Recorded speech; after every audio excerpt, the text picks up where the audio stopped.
Today, we are talking with Yvonne Scio. She's a talented actress and director, and her international career is really inspiring. So it's a real honor and pleasure to have her today on our show. Thank you so much, Yvonne, for this interview. Thank you. I'm so happy to be here. I'm so happy to talk to you, and I love Argentina. Great. So very, very happy and very honored. Thank you. Great, thank you. Last month, the film Promises was presented at the Rome Film Fest. So without spoilers, but can you tell us a little bit about your role in that movie, which stars Reno, a real important and well-known cast, right? Amazing cast. In reality, I was just happy to be part of the film. And as in the last period of my life, I've been more organizing, producing, directing, selling my films because I do documentaries. So they're smaller productions. So I like work on everything. So when they called me from LA to do this role, I was like, oh, yes, yes, yes. And I was really, really nervous because it's like when you don't act for a while and then you do it again, you're like very insecure and stuff. And I had, I think it was 4 or 5 days, but when she edited, not only me, like there was this amazing actress that she had 14 days. In Italian, they're called pause. So she had 14 days of work.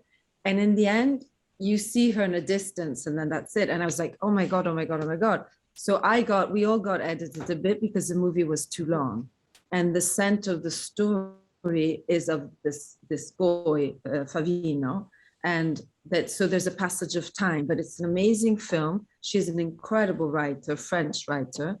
So I'm just happy to be there, even in a smaller part. Okay, and how was the experience of being back on the red carpet after this year and a half, which was very, very particular due to the pandemic? What was it like to be back in a red carpet at a festival? You know what? It was really emotional because the year before they asked me, I was shooting a documentary and they asked me to show it there. And when I went and for a whole, because of the COVID, because nobody wanted to be into it, it was very complicated. So in the end, it didn't happen. And last year when I went, it was empty. It was like, it was empty. It was so sad. Instead, this year, the festival was full of people. There was no tickets. I would go online to try to buy tickets. You couldn't find tickets. You couldn't find anything. So it was really amazing to see people in the movies, to see great movies, to see, young people, older people, and to have the whole sala, the whole room full, packed of people, obviously with the masks and everything. We've entered into a new world in reality. Our life has changed. It's pre-COVID, after COVID. Yeah. So it was great. Yeah. And, to get all dressed up, to get makeup and hair and to wear heels and, feel like a woman was great. Really happy. That's right. That's right. And we've also seen you in international productions, which are known worldwide, like The Nanny, La Femme Nikita, productions that I think that probably have been watched in every country in the world. And I wanted to ask you, what do you remember about those productions? And what was it like to be a part of something that became so big and popular all around the world? Well, it's very funny because I grew up in Italy and then I went to America for work. And it's really another ballgame because when you do a TV show, a movie, like even this movie we did Promises, it's going to be sold all around the world. I mean, instead, when you do movies in Italy, they don't always, apart from 1 or 2 directors, they don't really go that far. So to work on such a big production and to work in studios, I remember I used to drive my car. And I'm very sensitive. So I was like, oh my God, it was like so big. It was like really living a bit in Disneyland because everything is, you do something there and it's showed in 96 countries, and you're like in all these different languages, so it's a great experience. But then, then you go back. I have a daughter, so I can't live my life as I used to live before, so my life has changed. But that's why I like now to direct. Yes, and regarding your documentaries, you directed 7 Women, and another one, Roxanne Lowit, Magic Moments, right? And yeah. One of them, I think it's very connected to one of the productions we were talking about the nanny. Can you tell us a little bit about these 2 documentaries and how you chose what topics to talk about, or who you wanted to interview? Are they people, or are they topics that are close to your heart? Yes, absolutely. It's all a connection, because living in America, I met many people, we became friends, and I met Fran Drescher, the nanny. I auditioned for the nanny for a role, Mrs. Levine, and of an episode that was called Fransom, that we kidnap her dog. And so I auditioned for that. I got that. And she looked, she's like, "Oh, sweetie, where are you from?" I'm like, "Oh, I'm from Italy." And she's like, "Oh, Italia, sweetie." And then from there, we became really good friends, because I love smart women. I love smart people. And we always stayed out friends throughout the years. And so then when I started directing, because I had introduced her to the photographer that I did my first film, Roxanne Lowit. So I said, "Can you be in my film?" And she's like, "Oh, sweetie, of course." So she was incredible. And, being a self-made woman and having directed and produced, I learned a lot from her, because, you think, "Oh, no, I won't be able to do it," and it's a bit more complicated. So, I mean, like many other countries, but so she helped me a lot.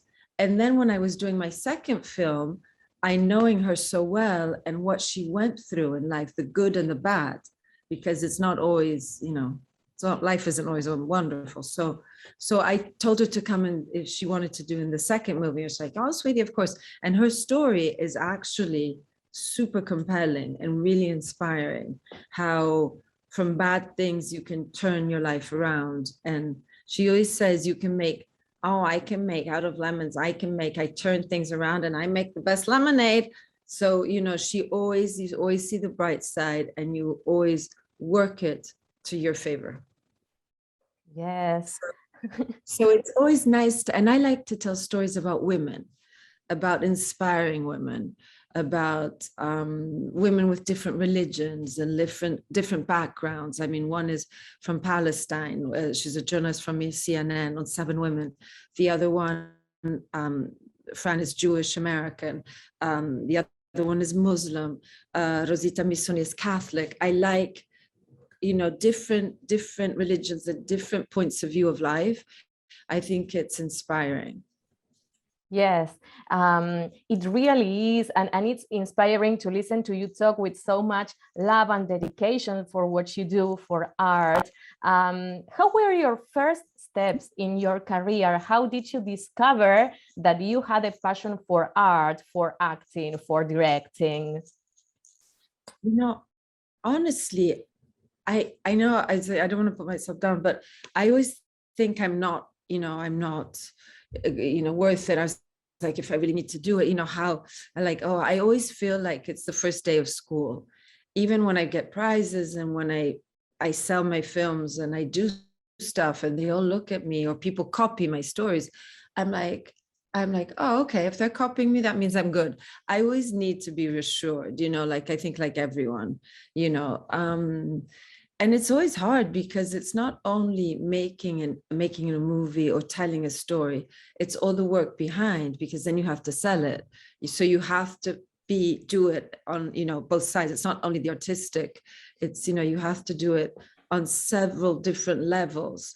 So that's the harder part, and with COVID, it was really hard because I do stories that I like to tell people to interview and tell their stories. And COVID, you couldn't do anything. So that was a bit more complicated. But life, we adjust and we work harder, or we try. But I always think it's important to fulfill your dreams. The dreams is the most important thing. The dreams is always, I just think it's like if life puts you in the direction, I don't know. I just think that. Yes, and speaking about dreams, what are maybe your dreams for the future, or projects maybe that you can tell us about, or maybe if there is a specific character you would like to play in the future, or maybe a specific topic or person you would like to interview for a documentary? I just signed with an Italian production that so it's not me always by myself, that I'm going to do another documentary soon. So we're going to start pre-production soon, and then I did a TV show. I like to do different things. I did a TV show that I'm on video, because I never put myself on video, like on camera. Instead, in this TV show I am, and so hopefully we'll sell it all over the world, hopefully Argentina. So yes. Yes, it's a lifestyle show, so it's kind of good. It's entertaining.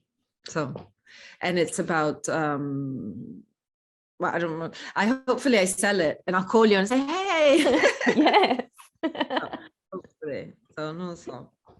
So there's, I like to do different things. So that is always, and acting, when you're only in one country, I would love to travel more. I used to travel very much, but because of COVID, because of, it's a bit more complicated. I would love to travel, to be inspired by seeing, by going to different places. I think that makes a lot of difference. That really makes a difference.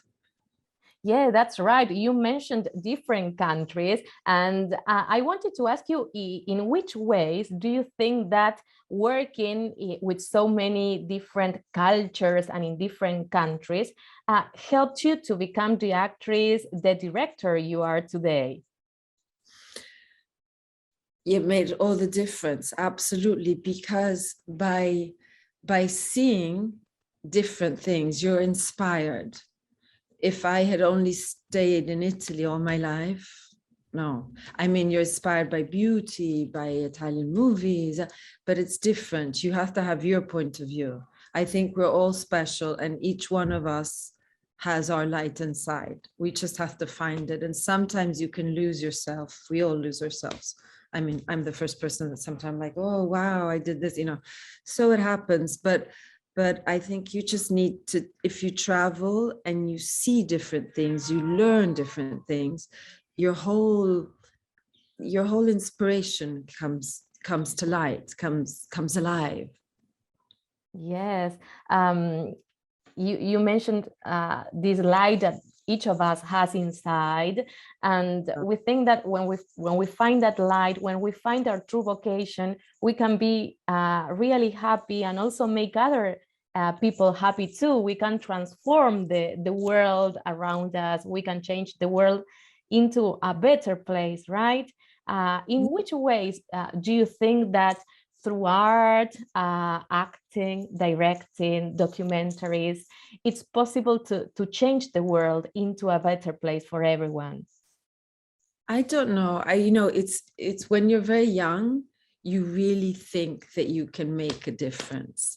And that's the great thing that the younger people have. When you get older, you realize, I can try to make a difference. Will I make a difference? I don't know, but at least I will do my best. So I think that is more than anything that you say, oh, well, no, that doesn't happen. But I think you need to do your little part for you. Will it change the world? I don't know. Will I inspire a young girl? Will I inspire somebody? Will they see something? I think I have, because they stop me and they write to me and they tell me, oh my God. And also, I think also as a woman, living in Italy, you're like, if you're a pretty girl, they expect certain things from you. And it's good to surprise people. I think to surprise, and so they look at you in a different way. because there's a mentality, not of the younger people, but the older people, that they would say, not my father, but there's different people that would say, oh, do you work? You're a beautiful woman, you don't work. And you're like, what are you talking about? So it's very interesting to bring something to the table that's different, or at least for you, for me. Yes, that's right.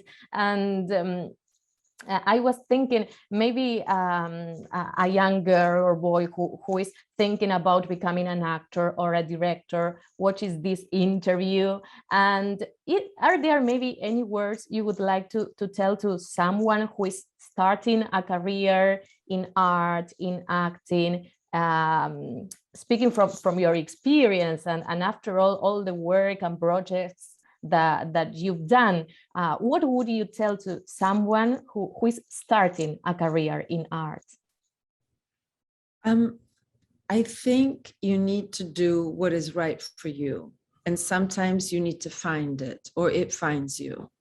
But I think that you never need to give up, because everybody always tries to put you down and you're like, no. So I think that you just have to persist. But I think the only way that you can persist is through studying, and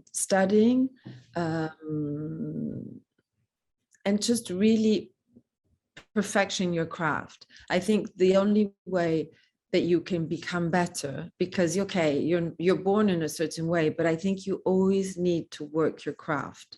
I don't think you can just say, oh, and I'll be an actress, and you'll go like that. No, that doesn't work. You can be like maybe a model, but also models, they really work. You have to do lots of sacrifices. So it's not something that happens like that. So I think that's the difference, that you really need to work your craft. You need to believe. First of all, if you believe, they'll believe. If you don't believe, they won't believe. I think that's the thing. That's right.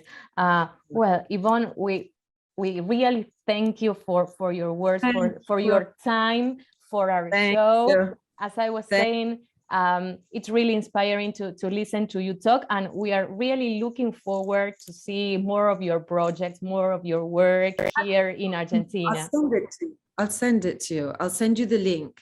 And so maybe you can put some bits or something. That would be amazing. That would be great. And I love your country. You're the nicest people, and it's tough. Life can be tough, Yes. For countries. It can be hard for everyone, but it's such a beautiful, elegant, and the people are so. I remember I would walk on the street. The food is amazing, as the hottest, and the little coffees, and I had such San Telmo. I had such a beauty, and I would just go around by myself. It was beautiful. So very lucky to be there. I think you're very lucky, and it's lovely. I'm so happy to have spoken to you. Thank you. Thank you so much. Thank you. It's a pleasure for us. And we also love Italy. It's a country that is really close to our hearts. Most of our grandparents here in Argentina are Italian. So Italy is really close to our hearts too. So where can we follow you on social media? Instagram. You do Instagram at Yvonne Scio, YVONNESCIO. Excellent. Thank you so much. I mean, I do Facebook, but I never remember the passwords, and I'm a bit of a disaster. So I basically do Instagram. Do you do social media? Yes, that's right. The name of our show is Yo Quiero Verte. So there we also post everything. Okay, so as to be connected, and as I was saying, to know more about your projects and about your work. So hopefully one day in your country, hopefully one day in your beautiful country. And this is so great. You're there, I'm here in the bedroom in Rome, in sunny Rome, and we can have a conversation, and it's incredible. It's great. It really is great. Yes, that's right. Through art and technology, it's amazing. It's amazing how people can be connected, right? Right. So lovely to talk to you, and I hope to see you soon. Un bacio, un bacio. Un bacio, and we wish you the best in your work, in your career, in your life. So thank you so much, Yvonne. Such a pleasure. Bye-bye.